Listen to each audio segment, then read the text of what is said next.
Plus 1 physics 12ാമത്തെ chapter thermodynamics. ഈ ചാപ്റ്ററാണ് ഇന്ന് ഈ ക്ലാസ്സിൽ നാം റിവിഷൻ ചെയ്യുന്നത്. എല്ലാ വിദ്യാർത്ഥികൾക്കും പ്ലസ് 1 ഫിസിക്സ് റിവിഷൻ ക്ലാസ്സിലേക്ക് സ്വാഗതം.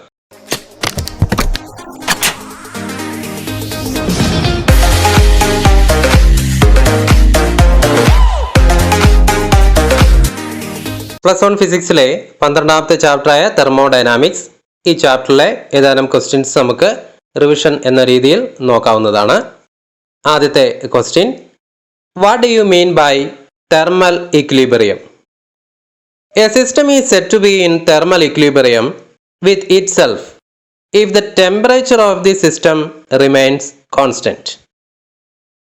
നെക്സ്റ്റ് ക്വസ്റ്റ്യൻ, ഈ ചാപ്റ്ററിൽ നമുക്ക് പഠിക്കാനുള്ള തെർമോഡൈനാമിക്സുമായി ബന്ധപ്പെട്ട 3 ലോകളുണ്ട്. അതിൽ ആദ്യത്തെ ലോയാണ് ഇപ്പോൾ ആദ്യമായി നമുക്ക് പഠിക്കാനുള്ളത്. സീറോത്ത് ലോ എന്നാണ് ഈ ലോയുടെ പേര്. ക്വസ്റ്റ്യൻ നോക്കാം. State zeroth law of thermodynamics. Zeroth Law of Thermodynamics states that two systems in thermal equilibrium with a third system separately are in thermal equilibrium with each other. If TA is equal to TC and TB equal to TC, then TA equal to TB. ഈ statement വളരെ കൃത്യമായി തന്നെ നാം പഠിച്ചിരിക്കേണ്ടതാണ് 3 ലോയുടെയും. Next question നോക്കാം. State first law of thermodynamics. The heat supplied to a system is partly used to increase the internal energy of the system and the rest is used to do work on the environment. That is, delta Q is equal to delta U plus delta W. Next question. First law of thermodynamics is in accordance with the law of conservation of dash. First law of thermodynamics നമുക്ക് law of conservation of നമ്മൾ നേരത്തെ പഠിച്ചിട്ടുള്ള ഒരു physical ക്വാണ്ടിറ്റിയുമായിട്ടുള്ള ഒരു law of കൺസർവേഷനുമായി ബന്ധപ്പെടുത്തി നോക്കാവുന്നതാണ്. ഏതാണ് ആ ഫിസിക്കൽ ക്വാണ്ടിറ്റി എന്നാണ് ചോദിച്ചിരിക്കുന്നത്. എനർജിയാണ്.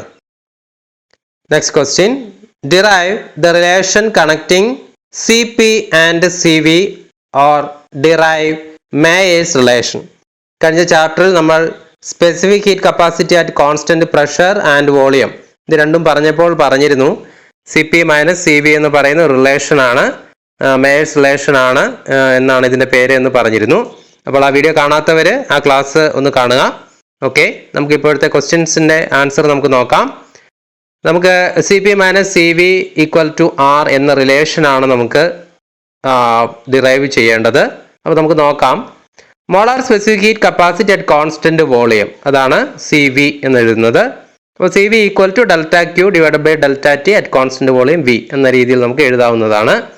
നമുക്ക് ഫസ്റ്റ് ലോയിൽ നിന്ന് നമുക്ക് മനസ്സിലാക്കാം delta Q is equal to delta U ആണ്. അപ്പോൾ നമുക്ക് സി വിയുടെ equation delta U by delta T at constant volume V എന്ന് നമുക്ക് എഴുതാം. ഇനി ഇവിടെ U depends only on temperature, so the subscript V can be emitted. അങ്ങനെ നമുക്ക് ഇക്വേഷൻ 1 എഴുതാം. C V equal to delta U divided by delta T. That is equation number 1. Next, molar specific heat capacity at constant pressure, that is C P equal to delta Q divide by delta T at constant pressure P. നമുക്ക് ലോയിൽ നിന്ന് delta Q is equal to delta U plus P delta V എന്ന് എഴുതാം. നമുക്കറിയാം U എന്ന് പറയുന്ന depends only on temperature, so subscript P can be emitted. So C P equal to delta ക്യൂവിന് നമുക്ക് ഒരു കാര്യം ചെയ്യാവുന്നതാണ്. അതിൻ്റെ ആ ഫസ്റ്റ് ലോ അനുസരിച്ചുള്ള നമുക്ക് ആ എക്സ്പാൻഷൻ നമുക്ക് കൊടുക്കാവുന്നതാണ്. അങ്ങനെ delta U by delta T at constant pressure P plus P into delta V divide by delta T at constant pressure P. അപ്പോൾ അതിൽ ആദ്യത്തെ ടേം ടെമ്പറേച്ചറിനെ മാത്രമാണ് ഡിപ്പെൻഡ് ചെയ്യുന്നത്. അതുകൊണ്ട് തന്നെ നമുക്ക് അവിടുത്തെ പി എന്ന് പറയുന്ന സബ്സ്ക്രിപ്റ്റ് ഒഴിവാക്കാം. C P equal to delta U by delta T plus P delta V divide by delta T at constant pressure P. നമുക്ക് ideal gas equation P V equal to R T എന്ന് നമുക്ക് എഴുതാവുന്നതാണ്. അതിലെ വിക്ക് നമുക്ക് P into delta V divide by delta T at constant pressure കൊടുത്താൽ equal to R എന്ന രീതിയിൽ നമുക്ക് കിട്ടുന്നതാണ്.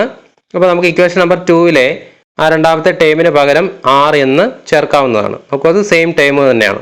അപ്പോൾ സി പിയുടെ ഇക്വേഷൻ ഇങ്ങനെയായി. C P equal to delta U divide by delta T plus R. ഇനി നമുക്ക് ഇക്വേഷൻ നമ്പർ 1 ഇതൊന്ന് കമ്പയർ ചെയ്യാം.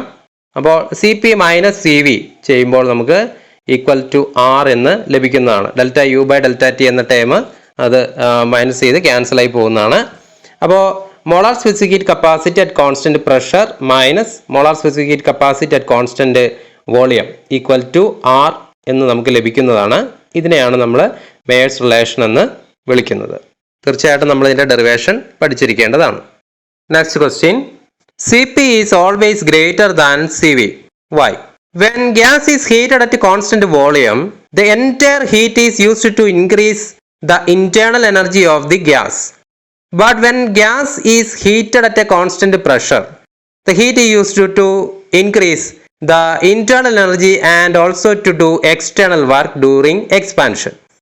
Hence, Cp is greater than Cv. Next question. What are thermodynamic state variables? Every equilibrium state of thermodynamic system is completely described by specific values of some macroscopic variables. These are called thermodynamic state variables. Example, pressure, volume, temperature, mass, composition, entropy, enthalpy, etc. Next question, what do you mean by equation of state? The connection between the state variables, thermodynamic state variables, is called the equation of state. Write the equation of state for an ideal gas. That is PV equal to mu RT. Next question, what are extensive variables? The thermodynamic variables which indicate the size of the system are called extensive variables. Example, internal energy, volume, mass, etc. What are intensive variables? The thermodynamic variables which do not indicate the size of the system are called intensive variables. Example, pressure, temperature, density. നമുക്ക് ഈ ചാപ്റ്ററിൽ പലതരത്തിലുള്ള thermodynamic പ്രോസസ്സുകൾ എന്താണ് എന്ന് നമുക്ക് മനസ്സിലാക്കിയിരിക്കേണ്ടതായിട്ടുണ്ട്. അപ്പോൾ അതിലെ ആദ്യത്തെ ക്വസ്റ്റ്യൻ ആണ്, what is quasi-static process? The name quasi-static means nearly static. A quasi-static process is an infinitely slow process such that the system remains in thermal and mechanical equilibrium with the surroundings throughout. Example, processes that are sufficiently slow and do not involve accelerated motion of the piston, large temperature gradient, etc. Next question, different thermodynamic processes. ഏതൊക്കെയാണ് different thermodynamic process, അവയുടെ ഫീച്ചറുകൾ ഏതൊക്കെയാണെന്നാണ് നമുക്കിപ്പോൾ സ്ക്രീനിൽ ഒരു കോളമായി കാണാവുന്നത്. പ്രോസസ്സുകൾ ഇതൊക്കെയാണ്: isothermal, isobaric, isochoric, adiabatic. അവയുടെ ഫീച്ചറുകൾ നമുക്ക് നോക്കാം. ഐസോതെർമൽ ആണെങ്കിൽ ടെമ്പറേച്ചർ കോൺസ്റ്റന്റ് ആണ്. അപ്പോൾ നമുക്കതിൻ്റെ heat change delta Q equal to delta W എന്ന രീതിയിൽ എഴുതാം. ഐസോബാറിക് ആണെങ്കിൽ pressure constant, delta Q is equal to delta U plus delta W. Isochoric ആണെങ്കിൽ വോളിയം കോൺസ്റ്റന്റ് ആയിട്ടുള്ള തെർമോഡൈനാമിക് പ്രോസസ്സുകളാണ്. അപ്പോൾ അതിൽ delta Q is equal to delta U എന്ന രീതിയിൽ എഴുതാം. അഡയബാറ്റിക് പ്രോസസ് എന്ന് പറയുമ്പോൾ no heat flow between the system and the surroundings, that is delta Q is equal to 0 or delta W equal to minus delta U എന്ന രീതിയിൽ എഴുതാം. Next question, write the equation of state for an isothermal process, that is PV equal to a constant. Next question, write the equation of state for an adiabatic process, PV raised to gamma equal to constant. Next question, derive the expression for work done by an ideal gas during an isothermal process.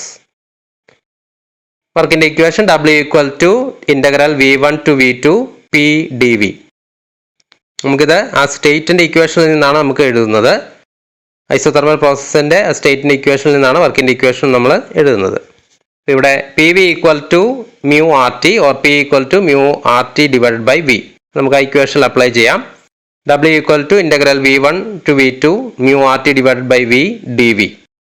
അപ്പോൾ W equal to കോൺസ്റ്റൻറ്റുകളെല്ലാം നമുക്ക് ഇൻ്റഗ്രേഷന് വെളിയിലേക്ക് എടുക്കാം. Mu R T into integral V1 V2 1 by V D V. W equal to mu R T ln V to the limit V1 to V2. നമുക്കത് ചെയ്ത് കഴിയുമ്പോൾ W equal to mu R T ln V2 minus ln V1 or W equal to mu R T ln V2 divided by V1 എന്ന് ലഭിക്കുന്നതാണ്. ഇതാണ് isothermal പ്രോസസ്സുകളിൽ ഒരു gas അതിന് നടക്കുന്ന work ഡണ്ണിൻ്റെ ഇക്വേഷൻ അല്ലെങ്കിൽ എക്സ്പ്രഷൻ ഇതാണ്. കൃത്യമായി തന്നെ നാം ഡിറൈവ് ചെയ്ത് പഠിച്ചിരിക്കേണ്ടതാണ്. Next question, derive the expression for work done by an ideal gas during adiabatic process. ഈ അഡയബാറ്റിക് പ്രോസസ്സിൽ നമുക്ക് ഇതുപോലെ തന്നെ അഡയബാറ്റിക്കിൻ്റെ ഇക്വേഷൻ ഓഫ് സ്റ്റേറ്റ് വെച്ച് നമുക്ക് കണ്ടുപിടിക്കാവുന്നതാണ്. Final equation W equal to mu R divided by 1 minus gamma into T2 minus T1 എന്ന രീതിയിൽ നമുക്ക് ഡിറൈവ് ചെയ്ത് എടുക്കാവുന്നതാണ്. Next question, work done in an isochoric process is dash. Answer is 0. Next question, work done by the gas in an isobaric process. That is delta W equal to P delta V or W equal to P into V2 minus V1. Next question, what is a cyclic process? In a cyclic process, the system returns to its initial state. Since the internal energy is a state variable, delta U equal to 0 for a cyclic process. Next question, heat engine convert heat energy into dash. Answer is mechanical energy. Heat എഞ്ചിനും Carnot എഞ്ചിനും ഈ ചാപ്റ്ററിലെ തന്നെ ഏറ്റവും important ആയിട്ടുള്ള ക്വസ്റ്റ്യനുകളാണ്. Next question എന്ന് പറയുന്നത് എൻ്റെ സ്കീമാറ്റിക് ഡയഗ്രത്തെ പറ്റിയുള്ളതാണ്. സ്കീമാറ്റിക് ഡയഗ്രാം, അതിൻ്റെ പാർട്സ്, വർക്കിംഗ്, അതുപോലെ തന്നെ എഫിഷ്യൻസി, തുടർച്ചയായി വരുന്ന ഈ 3 ക്വസ്റ്റ്യനും വളരെ ഇമ്പോർട്ടൻ്റ് ആയിട്ടുള്ള ക്വസ്റ്റ്യൻസ് ആണ്. നമുക്ക് നോക്കാം. Draw A schematic diagram of A heat engine. Heat എഞ്ചിൻ്റെ സ്കീമാറ്റിക് ഡയഗ്രാം പലപ്പോഴായി ചോദിച്ചിട്ടുള്ളതാണ്. അപ്പോൾ ഇതിലെ ആ ഡയറക്ഷൻ തന്നെ വളരെ ഇമ്പോർട്ടൻ്റ് ആണ്. അത് അടയാളപ്പെടുത്താൻ മാത്രമായിട്ടും ക്വസ്റ്റ്യൻ ചോദിച്ചിട്ടുണ്ട്.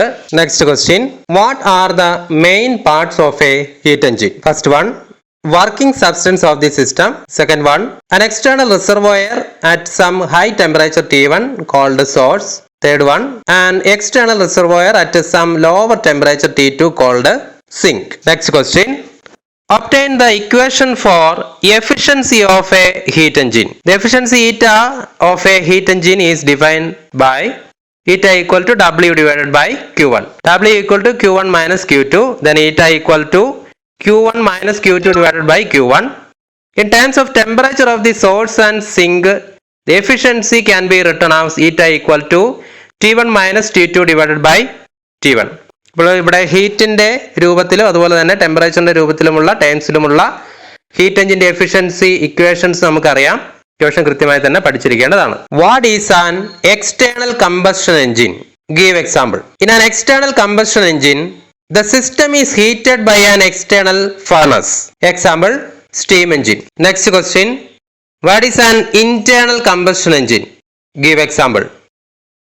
In an internal combustion engine, the system is heated internally by an exothermal chemical reaction. Example, petrol engine, diesel engine.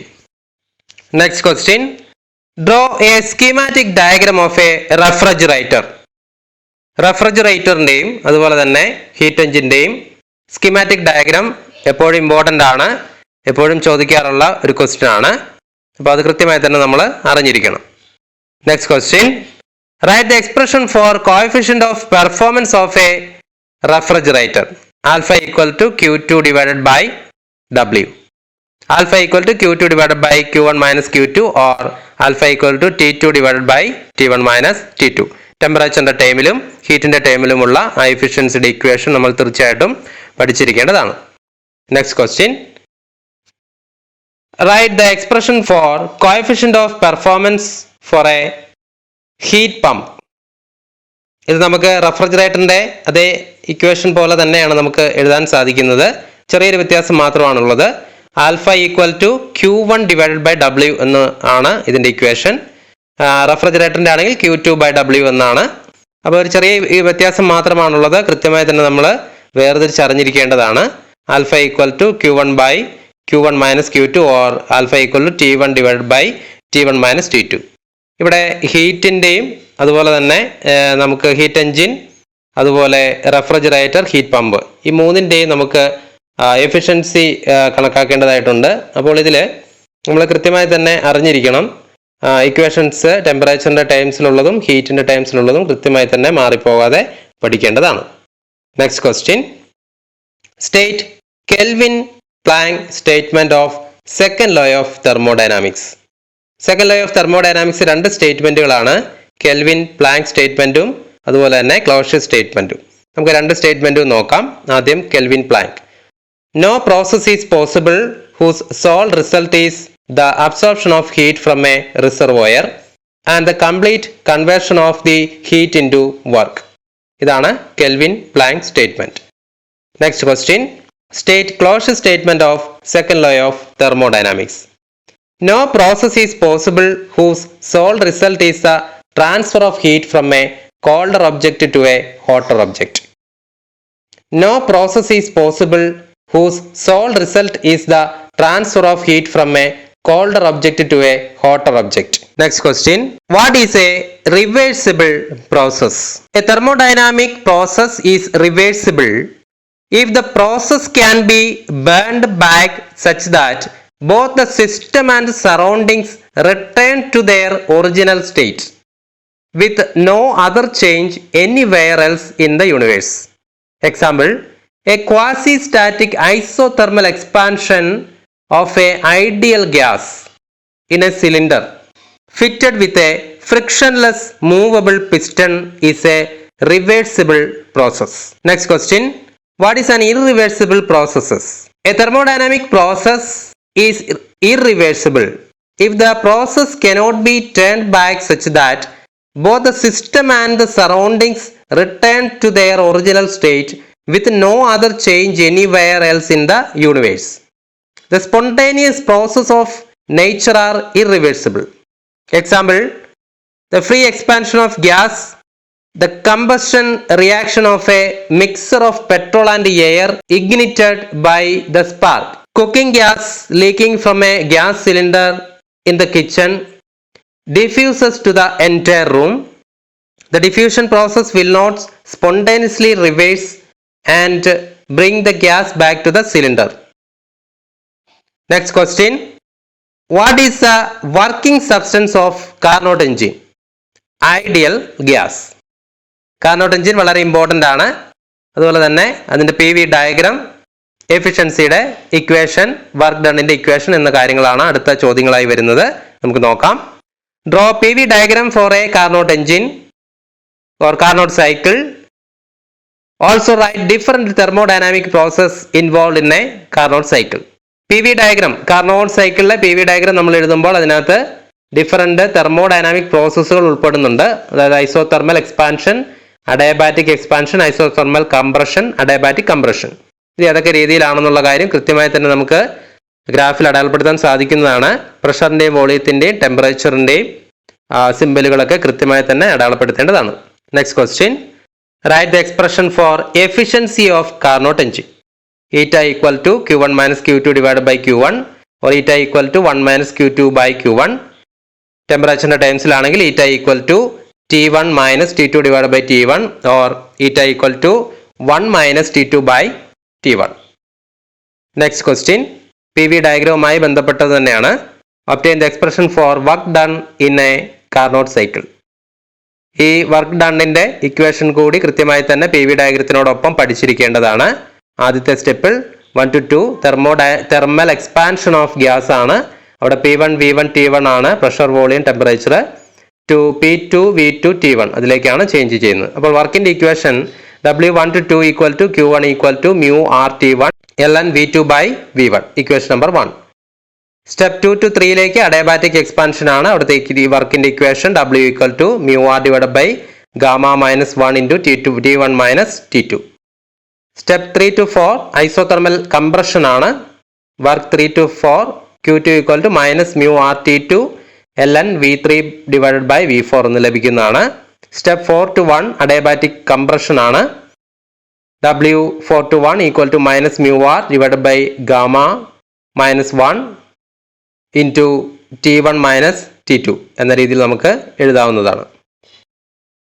Total work done by the gas in one complete cycle W equal to mu RT1 ln V2 by V1 minus mu RT2 ln V3 by V4 എന്ന രീതിയിൽ നമുക്ക് എഴുതാവുന്നതാണ്. ഇതാണ് total work done Carnot സൈക്കിളിൻ്റെ കൃത്യമായി തന്നെ നമ്മൾ അറിഞ്ഞിരിക്കേണ്ടതാണ്. P V diagram, അതുപോലെ തന്നെ എഫിഷ്യൻസി, അതുപോലെ വർക്ക് ഡണ്ണിൻ്റെ ഇക്വേഷൻ, ഇതെല്ലാം സെപ്പറേറ്റ് ആയിട്ട് നമ്മളോട് ക്വസ്റ്റ്യൻസ് ചോദിച്ചിട്ടുണ്ട്. ഈ ചാപ്റ്ററിൽ നിന്ന് ഏറ്റവും കൂടുതൽ തവണ എടുത്ത് ചോദിച്ചിട്ടുള്ള ക്വസ്റ്റ്യൻസ് ഏതൊക്കെയാണ് എന്ന് ചോദിച്ചു കഴിഞ്ഞാൽ അത് ഹീറ്റ് എഞ്ചിനും കാർനോട്ട് എഞ്ചിനും അതുപോലെ തന്നെ പലതരത്തിലുള്ള തെർമോഡൈനാമിക് ലോകളുമാണ്. ആ കാര്യങ്ങളെല്ലാം കൃത്യമായി തന്നെ നമ്മൾ പഠിച്ചിരിക്കണം. അതുപോലെ തന്നെ ലോയുടെ സ്റ്റേറ്റ്മെൻറ്റുകൾ കൃത്യമായി തന്നെ നമ്മൾ അറിഞ്ഞിരിക്കണം. +1 ഫിസിക്സ് 12ാമത്തെ ചാപ്റ്റർ തെർമോഡൈനാമിക്സ്. ഈ ചാപ്റ്ററാണ് ഈ ക്ലാസ്സിൽ നാം റിവിഷൻ ചെയ്തത്. അടുത്ത റിവിഷൻ ക്ലാസ്സിൽ അടുത്ത ചാപ്റ്ററിൻ്റെ റിവിഷൻ നമുക്ക് ചർച്ച ചെയ്യാവുന്നതാണ്. ഫിസിക്സ് ക്ലാസ്സുകൾ നിങ്ങൾക്ക് തുടർച്ചയായി ലഭ്യമാകുവാൻ ഈ യൂട്യൂബ് ചാനൽ സബ്സ്ക്രൈബ് ചെയ്യുക, ലൈക്ക് ചെയ്യുക, നിങ്ങളുടെ കൂട്ടുകാർക്ക് ഷെയർ ചെയ്തു കൊടുക്കുക. അടുത്ത ക്ലാസ്സിൽ പുതിയ ടോപ്പിക്കുമായി നമുക്ക് കാണാം. അതുവരെ നമസ്കാരം.